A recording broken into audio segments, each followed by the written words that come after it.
Hello friends, welcome back to our channel மாணவன் கல்வி academy. இந்த விட நம்ம என்ன அப்டேட் பார்க்க போறோம்னு பார்த்தீங்கன்னா இரண்டாம் இடை பருவத் தேர்வு நவம்பர் 2024 8ஆம் வகுப்பு தமிழுக்கான கவர்மெண்டோட ஒரிஜினல் क्वेश्चन பேப்பர் தான் பார்க்க போறோம். சோ அது பார்க்கிறதுக்கு முன்னாடி மாணவன் கல்வி அகாடமி YouTube சேனலை Subscribe பண்ணி கீழ இருக்கிற பெல் ஐகானை பிரஸ் பண்ணிக்கோங்க. நீங்க எந்த டிஸ்ட்ரிக்டா இருந்தாலும் சரி கண்டிப்பா அந்த क्वेश्चन பேப்பர்ல இருந்து क्वेश्चंस எல்லாம் உங்களுக்கு அப்படியே ரிப்பீட் ஆகும். பேட்டர்ன் பொறுத்தவரைக்கும் 50 மார்க் பேட்டர்ன் 8th ஸ்டாண்டர்ட் தமிழ்ல 8 1 மார்க் கேட்டிருக்காங்க. புத்தக வினாக்களை நல்லா படிச்சுக்கோங்க.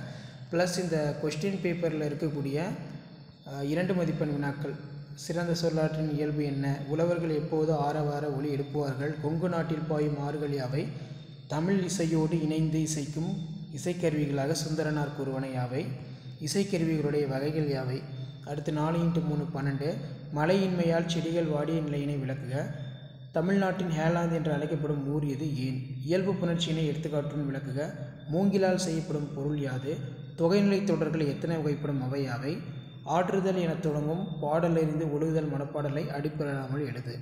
அதே மாதிரி ஈர்ப்பிடச் சான்று வேண்டி வட்டாட்சியருக்கு விண்ணப்பம் எழுது, உழவு தொழிலுக்கு சிறப்பு மிக்க இன்றியமையாத நீங்கள் கூறுவன யாவை, தமிழக கைவினை கலைகளை பற்றி செய்திகளை தொகுத்து எழுதுக, கொங்கு நாட்டின் உள்நாட்டு வெளிநாட்டு வணிகம் குறித்து எழுதுக. ஸோ இதான் 8th standard Tamil second mid term test November 2024 original question paper. மாணவன் கல்வி அகாடமி யூடியூப் சேனல் சப்ஸ்கிரைப் பண்ணிக்கோங்க. வீடியோ ஃப்ரெண்ட்ஸுக்கு ஃபார்வர்ட் பண்ணிட்டு பாருங்கள். தேங்க்யூ.